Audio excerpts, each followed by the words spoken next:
Hey guys, what's up? Welcome back to the channel. It's Cynicalex, and today I have a very special surprise for you guys. Tier 2 Blue Marvel. We finally did it after months and months of grinding in the Shield Lab. I got Blue Marvel to Tier 2, so I wanted to share this special event with you guys. This is one of the last, if not the last character that I will probably kind of grind for in terms of getting them to Tier 2.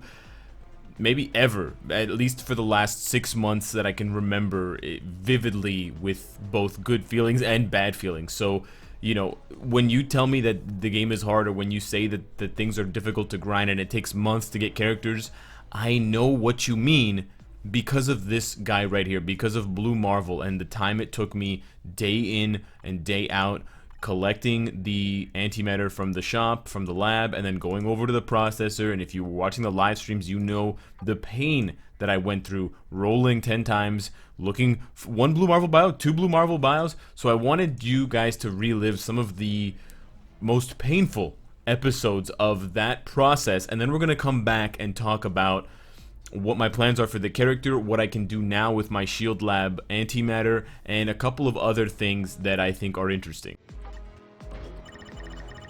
Nice. Yeah, we are killing it right now. He's so much closer now than he was yesterday. I'm not dying inside, but thank you for asking. I'll be fine.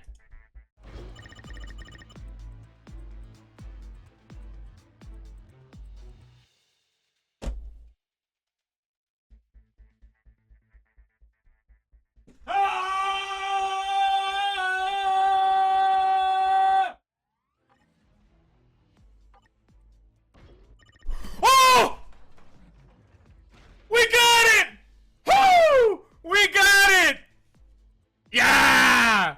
Woo, daddy! Yes! Finally! Woo! So first things first, what is the build like for Blue Marvel? Now, this character has been around since November of last year, so a lot of people have him, but surprisingly, not a lot of people have him that well built, because just getting him to Tier 2, I'm already in the top 2,000, which is not that kind of far up. I have a decent, but definitely not perfect CTP of Transcendence on him, and I'll explain why I have that in a minute.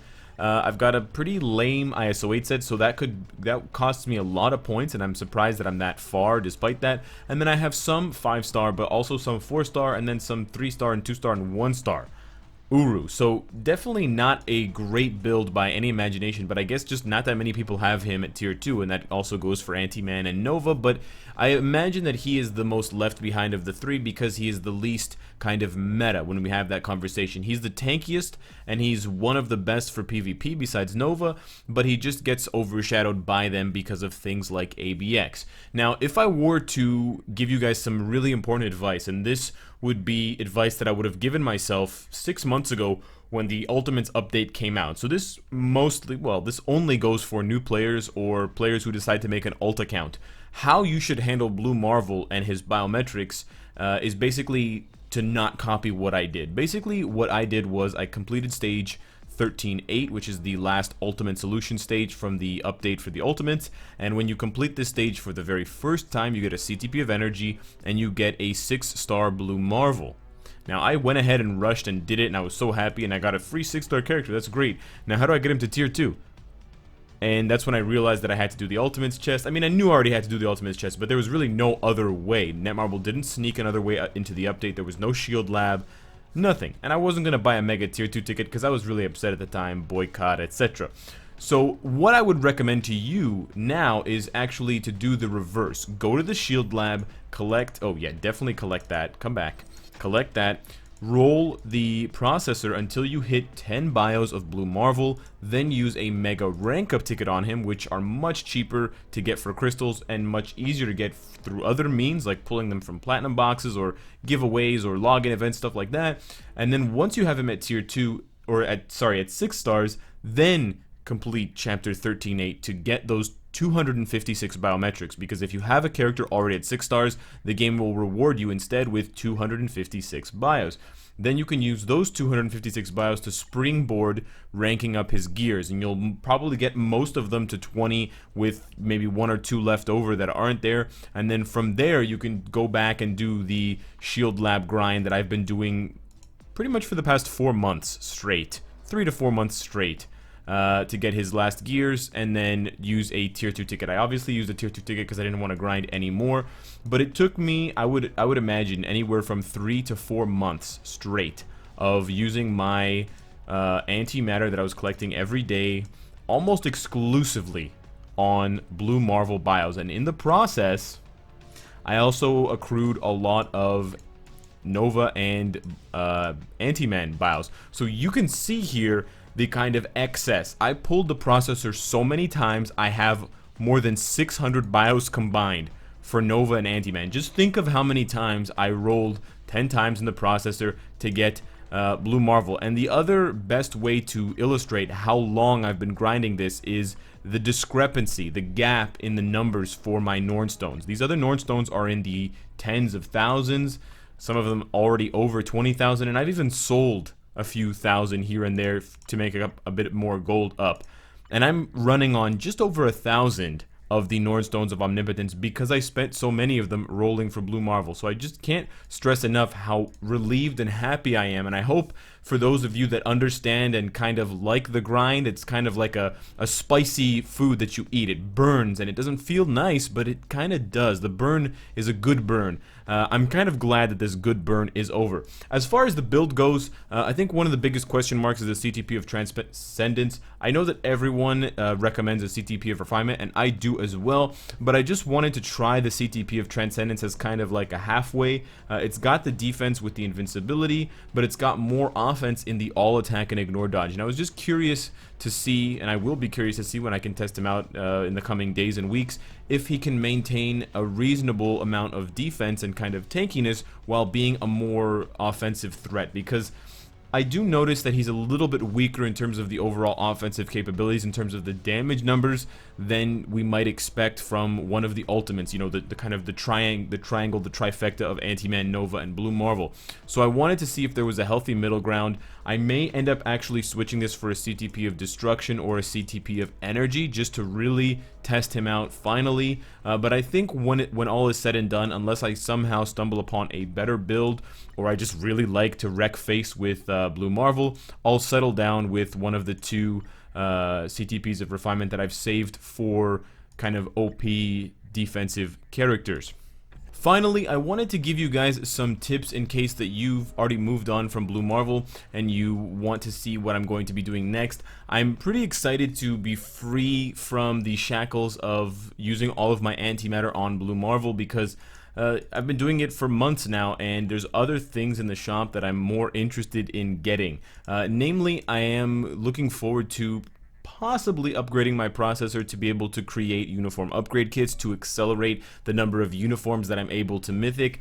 I'm not really sure why, and maybe someone can tell me in the comments, but I just have this itch lately where I just want to get more uniforms to mythic, even for characters that I don't play that much. I really want to get all of the Infinity War characters uniforms to mythic, and I don't understand if it's some sort of bug that I've caught, some sort of virus, or if it's just the way things are when you buy uniforms all the time and you like the way they look and they're cool and they're like dressing up the characters. So I'm not really sure, but that is one thing. But normally, before the Ultimates update, I was actually spending all of my antimatter on custom gears. It's one of the things that I find the most entertaining in Marvel Future Fight, is rolling custom gear obelisks.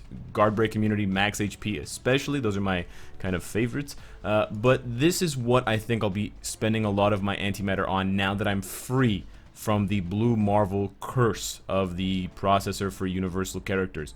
However, on top of the Phoenix Feathers, which I can get from the Magneto mission, if you don't play that one, you should. It gives you lots of bios per day if you have it unlocked. Hopefully you do.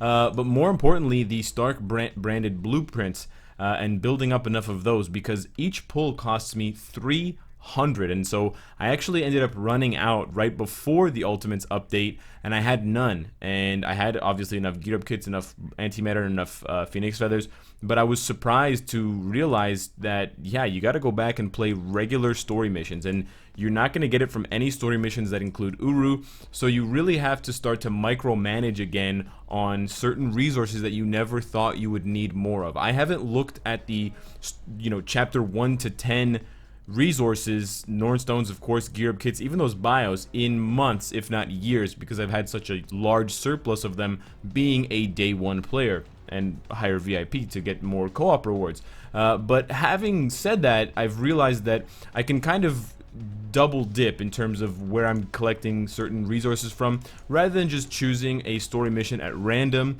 I do still have a few characters that don't have their gears at 20, like I think Daisy and a couple of others, so I could obviously get their bios additionally. Actually, you know what, I can't from chapter 9 or 10. It's actually literally 1 to 8, so it's the most basic of the basic. But in that case, I've been collecting bios additional for both Venom and Black Widow. So in Venom's case, it's because I want to upgrade his uniform, and basically I just want to upgrade his uniform because he's been such a bro to me as far as the anti-Venom uniform, as far as the heals go. So I just thought, why not give back to him and level up his uniform a few times. It's a great uniform, it looks really cool, it's really functional and powerful, and he might not ever get a better one than this, guys, because, the movie and Tom Hardy. So yeah, that is something that I was able to find a way to double down and get those Stark branded blueprints while also getting something else. Sure, I could use Shadowland bios to get anti-Venom or to get Venom bios, but in this way I can use them for something else, and I can also get those Stark branded blueprints that I need for things in the future, in this case custom gears, and I'm still 20 bios short, so I have a little bit more work to do. So those are my plans for not only Blue Marvel, but for my antimatter now that I'm free of spending them on one specific character. Let me know how far you guys are on the grind. Let me know how you feel about my final Universal Tier 2, because I'm now done. I have all of them Tier 2.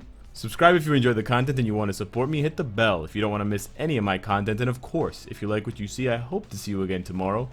Take care.